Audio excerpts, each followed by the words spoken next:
시급한 현안 처리, 12월 임시국회를 오늘부터 열게 된 이유입니다. 하지만 시급성에 대한 판단이 다르고 여러 현안에서 다른 정당들과 상대적으로 입장 차이가 큰 자유한국당이 당내 상황까지 맞물리면서 국회 논의 과정에 적극적으로 참여할 것인지 관심입니다.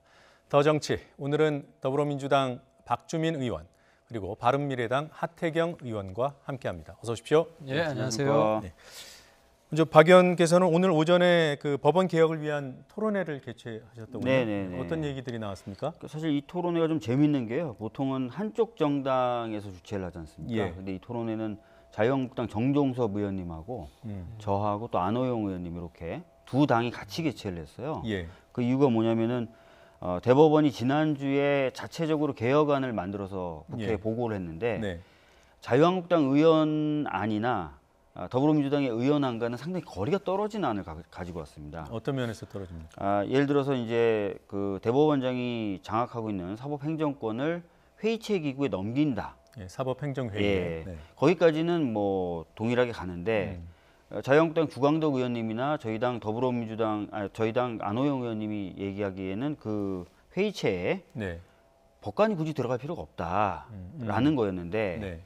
대법원에서 가져온 안에는 법관이 다수로 특히 인사에 관련돼서는 법관이 100%가 되어 있는 다른 위원회를 하나 만들어서 네. 거기서 하겠다는 식으로 안을 갖고 온 거예요. 외부 인사가 들어가긴 하지만 인사에서는 배제되고. 인사에서 완전히 배제되고 네. 다른 인사가 들어가도 소수고. 그러니까 이제 양당의 의원들이 발의한 안하고 너무 차이가 나니까 예. 양당에서 이거 가지고는 논의 못한다라고 의견이 합치되면서 오늘 긴급하게 토론회를 하게 된 겁니다. 그럼 앞으로 어떻게 되는 겁니까? 국회에서 이걸 반려 이렇게 할 수 있는 그런 건 겁니까? 아니고요. 의견은 의견대로 참고하면 되는 거고 네. 이제 의회에서 논의해서 법안을 만들면 되는데요. 방금 네. 말씀드렸던 것처럼 아마 법원에서 갖고 온 안이 뭐 그대로 통과되거나 그러진 않을 것 같고요. 네. 의원 안에다가 이제 법원이 낸 의견을 조금 반영하는 식으로 통과되지 않을까 이렇게 예. 싶습니다. 예. 이 사법개혁안, 그러니까 그 사법행정회의 등을 신설하는 방안, 이거 무관하게 법관 탄핵도 추진이 되는 겁니까? 지금 이제 법관 탄핵은 계속 이제 선거법 관련돼서 야삼당이 다른 논의를 잠시 안 하시겠다 그래서 얘기를 못 했었고요. 네. 이미 뭐 민주평화당이나 정의당은 당론으로 법관 탄핵해야 된다고 한 바가 있습니다. 네. 저희 당도 이제 실무 검토를 대체적으로 마무리가 된 상태라서 이제 또 좀 얘기를 하면 되지 않을까 이렇게 얘기를 해야 한다. 네. 그 하 의원께서는 그 지금 말씀하신 법관 탄핵 문제에 대해서는 어떻게 생각하십니까? 그럼 이 부분은 박주민 의원이 전문가라서 잘할 거라고 보는데 네. 이제 국민들 입장에서는 이제 두 가지가 중요한 것 같아요. 하나는 이제 사법부 개혁은 사법부 독립이잖아요. 예. 근데 주로 이제 청와대로부터 독립이잖아요. 주로 권력이 사법부를 좌지우지했기 때문에 예. 그래서 무슨 뭐 인사나 행정을 결정하는 회의체를 구성한다고 하면 네. 그 회의체 구성에 있어서 청와대가 개입하느냐 안 하느냐 이런 부분을 주로 볼 것 같아요. 예. 그리고 어쨌든 사법부 독립이 국회가 개입을 하진 않잖아요. 권력이 개입하지. 그래서 그 부분이 중요한 것 같고, 그다음에 이제 탄핵 부분은 그 저는 굉장히 신중한 입장인데, 네. 그 이제 국회가 예를 들어 지금 이 법과 탄핵을 저는 원칙을 할 수는 있다고 봐요. 예. 헌법에도 돼 있고, 그건 국회 헌법이 부여한 국회의 고유한 권한이고. 네. 근데 문제는 이제 억울한 탄핵이 되면 안 되잖아요. 예. 그러니까 저는 어떤 경험이 있냐면 국회에 한 번씩 체포 결의안 들어오거든요. 네. 국회의원 체포 결의안 그럼 구속이 됩니다, 우리가. 예. 근데 제가 이 사람을 체포해야 된다고 찬성을 했는데 나중에 무죄로 된 사람이 두 사람이나 있어요.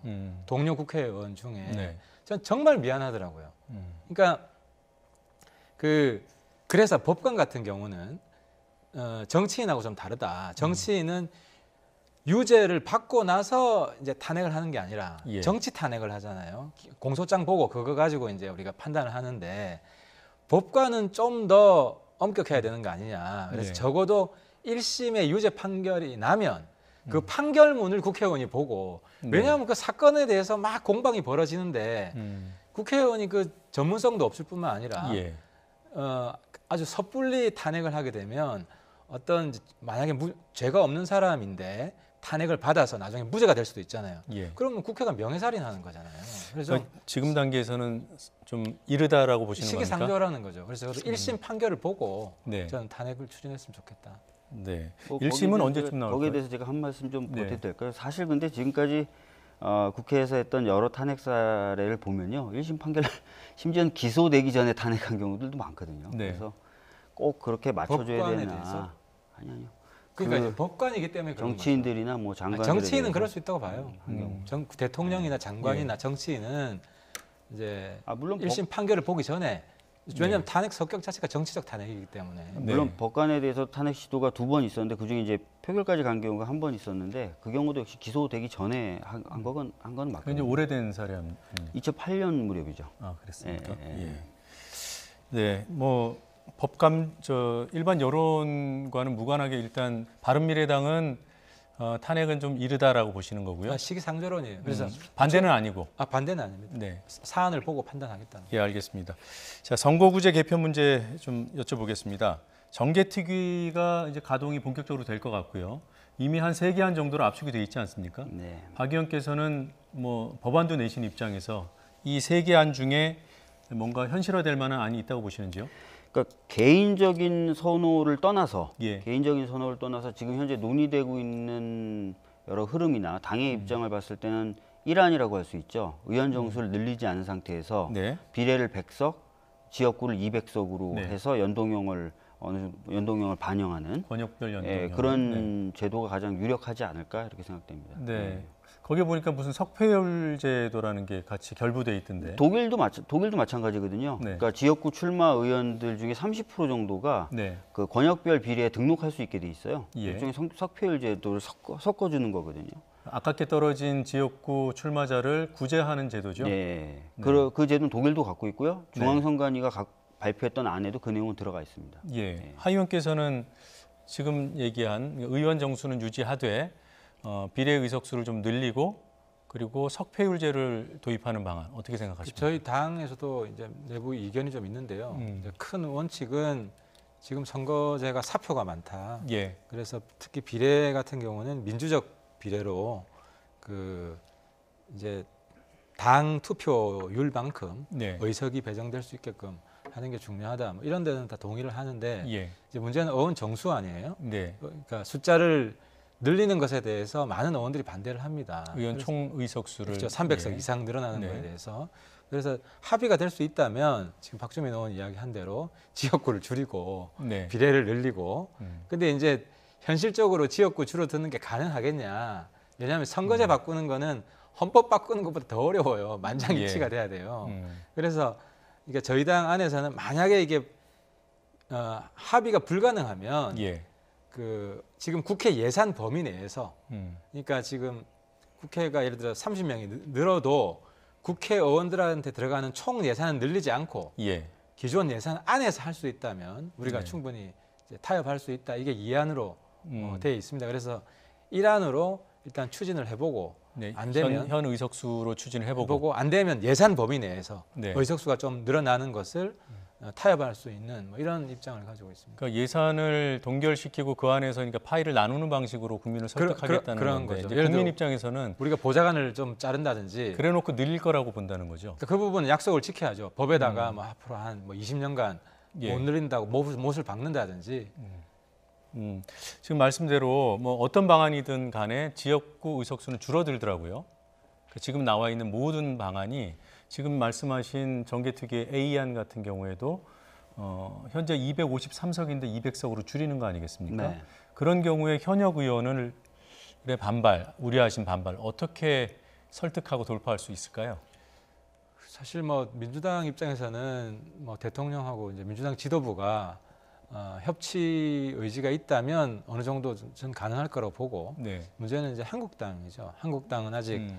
당내 리더십이 강하지 않기 때문에 네. 그래서 한국당을 끌어들이려면 민주당에서 반대의 어떤 급부를 정치적으로 이제 타협을 시도해야 될 거라고 봅니다. 그래서 아무래도 제일 중요한 게 지금 대통령과 민주당의 의지 같아요. 그러니까 뭔가를 양보를 어쨌든 정치이기 때문에 현실 정치이기 때문에 한국당이 양보한 만큼 네. 한국당이 달라고 하는 것에 대해서 어느 정도 양보하는 이런 정치가 가능해야만 예. 결과가 나올 수 있을 것 같습니다. 어떤 양보가 가능할까요? 그러니까 한국당이 양보를 원할 게 뭘까요? 예를 들어서 우리 지금 한국당도 그렇고 저희 당도 원하는 게 이제 탄력 근로제 네. 지금 그리고 이제 최저임금제 좀 집행을 유예해주는 그 속도 조절론이 이제 청와대에서 나오니까 예. 제가 뭐 무리한 요구를 하는 게 아니라 근로자도 지금 탄력 근로자나 최저임금제에 대해서 문제의식을 가지기 시작했잖아요. 예. 그리고 북한 김정은 답방 더 이상 미련 없이 국내 민생 문제에 집중하겠다고 했기 때문에 예. 민생 문제 가장 큰 현안에 대해서 우리가 요구하는 것들이 있단 말입니다. 그래서 특히 노동개혁이죠. 그 한국당이 탄력 근로제에 있어서 한국당 요구가 수용되면 선거제를 양보할 수 있을까요? 그러니까 그 전제 자체가 좀 잘못됐다고 좀 보고 싶어요. 왜냐하면 한국당이 탄력 근로제에 대해서 12월에 진짜 입법이 되면 선거제도 개혁이 개혁적으로 나올 것이냐, 저는 전혀 그렇지 않다고 생각하거든요. 그 부분은 좀 논의의 궤를 달리하는 것 같고요. 두 번째는 합의문에도 보면은 탄력 근로제의 경우에는 국회가 마음대로 결정한다고 돼 있지 않고요. 경사노위의 논의가 되는 것을 지켜보면서 예. 경사노위에서 진행되는 논의를 참고해서 결정한다고 돼 있어요. 합의문도. 네. 그러니까 국회 내에서 무조건 경사노위의 어떤 논의 과정과 상관없이 12월에 결정을 해야 된다라고 자유한국당이 요구한다면 그건 또 합의문의 정신을 위배하는 거죠. 예, 경사노위의 결론이 나오고 나면 그때는 좀 얘기가 달라지겠는데 지금 상태로는 이게 선거구제 문제하고 이 문제가 이렇게 연동되기 힘들다라고 보시는 것 같아요. 이거 말고 지금 한국당에서 원포인트 권력구조 개편 개헌을 얘기했단 말이에요. 국회가 총리 추천권을 그러니까 갖게 이제 하자. 그 문제도 네. 저희 당은 반대 안 합니다. 아, 그래요? 근데 어쨌든 이제 칼자루는 민주당이 지고 있다는 거죠. 네. 대통령과 민주당이 지고 있고 그리고 과거 이제 민주당이 야당일 때 요구했던 거란 말입니다. 그리고 연동형 비례제도 민주당이 야당일 때 다 요구했던 거기 때문에 예. 본인들이 야당일 때 입장을 그대로 준수하겠다, 예. 원칙을 고수하겠다고 한다면 저는 타협의 길에 있을 수 있다고 보는 겁니다. 예. 다시 조금 전 질문으로 돌아가서요. 네. 현역 의원의 반발을 뭐라고 할까 좀 이렇게 달래거나 설득해낼 수 있는 방안이 또 있습니까? 뭐 지역구 정수가 줄어들 때요. 예. 그러니까 석패율 제도도 뭐 그런 그런 제도도 그런 방법으로 사용될 수 있는 뭐 길 중에 하나겠죠. 예. 그리고 뭐 구체적으로 생각은 안 해봤습니다. 왜냐면은 뭐 지역구가 특정이 되거나 아니면 지역구가 뭐 어느 정도 그 모양을 좀 나타내야 될 것 같거든요. 예. 지금 당장 의원들이 뭐 지역구 특히 국회의원들이 된다 안 된다 뭐 이렇게 얘기하고 있는 상황은 아니라서요. 예. 예. 저희들이 볼 때 일단 그 도농복합형 선거구제 한국당에서도 요구하고 있다고 들었는데 그게 이제 농어촌 지역 등에서는 소선구제를 네, 유지하고 네. 또 100만 이상 대도시 지역에서는 2, 3등도 당선될 수 있는 중대선거구를 도입하자 이거 아니겠습니까? 네. 그 방안하고 석패율제 그러니까 아깝게 떨어진 지역구 후보들을 비례대표로 구제하는 것. 이 둘 중에서 어느 게 더 현실성이 있다고 보시는지요? 그러니까 독일 같은 경우 아까 말씀드렸던 대로 그 연동형에 대해서 가장 모범적인 국가로 분류되는데요. 네. 독일의 경우에는 소선거구제를 기본으로 하면서 네. 석패율을 씁니다. 네. 그게 사실은 이제 맞는 방식이죠. 도농복합형이라는 선거제도를 갖고 있는 나라가 제가 알기로는 거의 없는 것으로 알고 있습니다. 네. 왜냐하면 이거는 뭐 대표성과 비례성을 높인다기보다는 사실상 도시 지역에서 2등 구하기가 되거든요. 네. 석패율 제도도 사실상 2등을 구하는 거잖아요. 근데 이제 연동형이 되면서 커버가 되는 부분이 있어서 제도적인 결합성에 있어서는 뭐 석패율이 훨씬 석패율이 낫다. 낫죠. 바른미래당 입장도 궁금하고요. 이 논의가 이제 국민 여러분들이 이해하실 게 양당제가 되면 네. 협치가 어려워집니다. 한 당이 그냥 반대를 해버리면 아예 국회가 마비되잖아요. 근데 이번에 이제 우리가 다당제 실험을 해보니까 3당, 4당이 한쪽으로 힘을 실어주면 예. 국회가 돌아가는 겁니다. 그래서 근데 지금 제도는 이 다당제가 불가능합니다. 예. 딱 양당제로 양극화되는 그래서 대립 갈등이 심화되는 그러면 국가도 훨씬 혼란해지고 예. 민생도 힘들어진다는 그걸 국민들이 이해해 주셔야 그러면 왜 지금 예를 들어 석패율제는 예를 들어 소선거구제로 하면 예. 경상도에서는 또 뭐 보수정당 다 되고 호남에서는 또 민주당 다 되고 과거와 같은 현상이 발생할 거 아닙니까? 근데 석패율제를 하면 거기에서 2등한 사람이 예를 들어 우리 지역 부산, 울산, 경남만 하면 우리 바른미래당이 한 10% 지지율만 얻으면 예. 대여섯 명 국회의원이 나옵니다. 비례로 비례로요. 네. 나옵니다.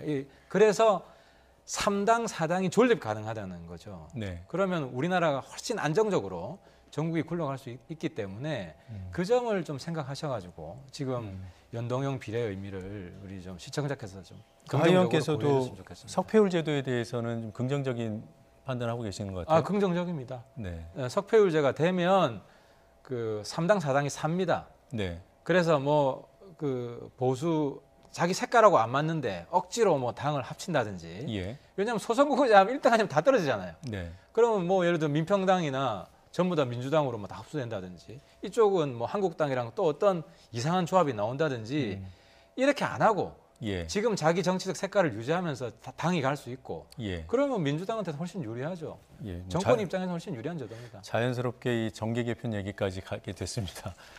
그 바른미래당 소속 의원들이 한국당으로 갈 가능성이 점점 더 구체화된다 이런 기사들이 나와요. 어떻게 보십니까? 그러니까 뭐 저희 당은 제가 이제 바른정당 때부터 네. 탄핵 이제 찬성하면서 새누리당 혁신이 안 돼서 나왔던 네. 사람들이 지금까지도 계속 후달리고 있습니다. 아시겠지만 예. 10몇 명 들어갔다가 또 9명 들어갔다가 또 1명씩 들어갔다가 근데 이제 중요한 건 뭐냐면 우리 바른미래당이 그렇다고 죽지 않습니다. 끝까지 버팁니다. 왜냐하면 우리 당이 지금 비례가 13분 있고요. 예. 지역구가 한 7분만 살아 계시면 교섭단체가 유지가 됩니다. 예. 그래서 다음 총선 바른미래당으로 승부할 수 있습니다. 사라지지 않습니다. 그러니까 저는 흔들릴 가능성이 있다고 보고 근데 아마 내일 이학재 의원 이상으로는 흔들릴 가능성이 별로 없습니다. 이학재 의원은 그 전부터라도 예. 자기가 가겠다고 오래전부터 이야기했던 분이고 그랬기 때문에 근데 제가 한 가지 짚고 넘어갈 것은 한국당이 과연 지금 탄핵 반성하자는 움직임이 내부에서 강하게 다시 부상하고 있잖아요. 예. 탄핵 백서 얘기도 나오더군요. 그죠. 탄핵 백서 이야기가 탄핵 찬성한 사람들 심판하자는 백서란 말이에요. 예. 저도 탄핵 백서는 찬성해요.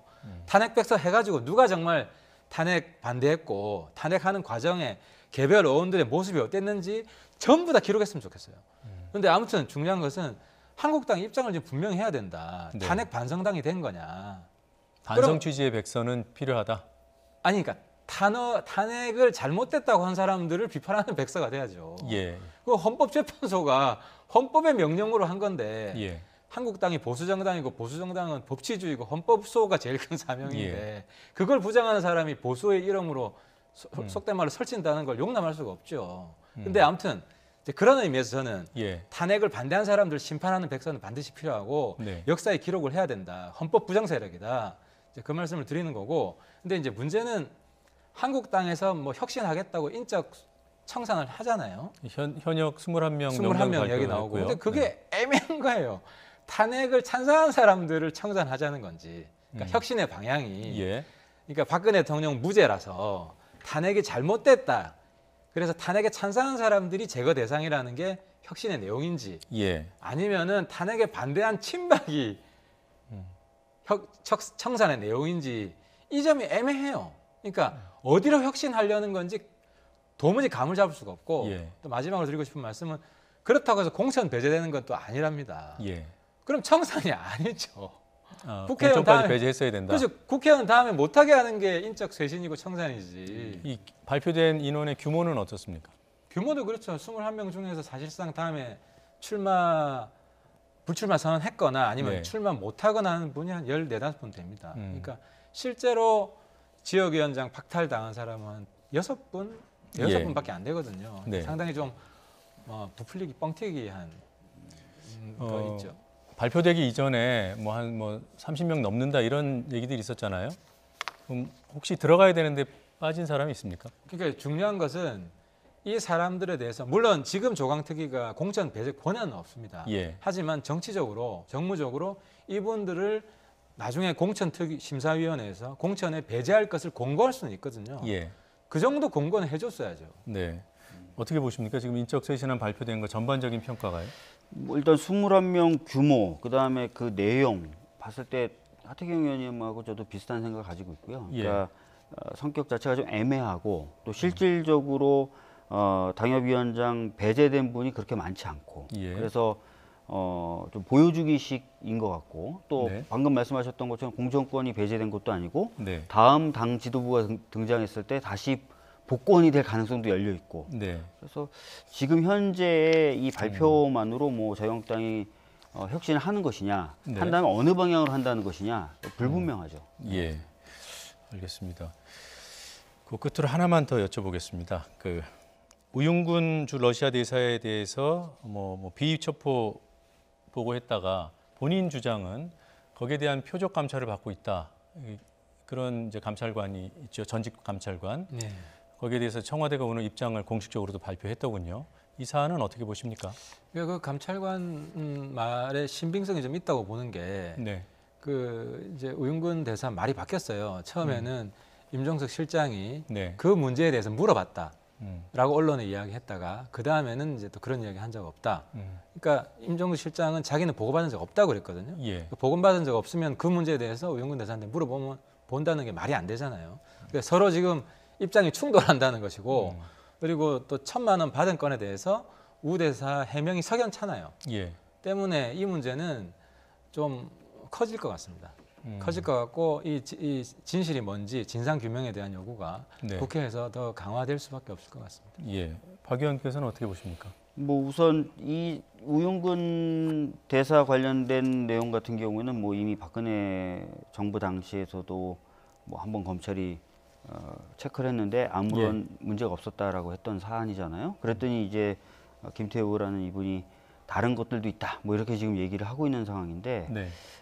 일단은 우 대사 관련된 부분은 근거 없었음에도 불구하고 마치 그것에 의해서 표적으로 자기가 당하고 있다고 얘기했던 것 자체가 저는 그래서 신빙성이 좀 없고요. 네. 뭐가 더 있다라고 얘기하는 것도 거기에 박근혜 비교했을 때 좀 정부 그때 검찰을 안 믿잖아요. 근데 또 믿는 것처럼 어떤 이야기하면 거요? 국민들이 아니 이상하지. 박근혜 전 정부는 우윤근 그 당시 의원한테 우호적일 수가 없죠. 우호적일 수 없는데 예. 적대적인 세력에서의 검찰이 체크를 했는데 추가 결과가 안 증거가 나왔다는 지금 거 봐서 김문수가 문제가 없는 입장은 것 아니에요. 이렇게 된 그 거죠. 검찰 내사 이후에 추가 증거가 나왔다는 네, 것에 그럼 대한 그 부분과 입장이 관련된 주장까지 들어보고 판단을 해야 될 것 같습니다. 그렇죠. 예, 오늘 얘기는 여기서 마무리하겠습니다. 고맙습니다. 네. 예.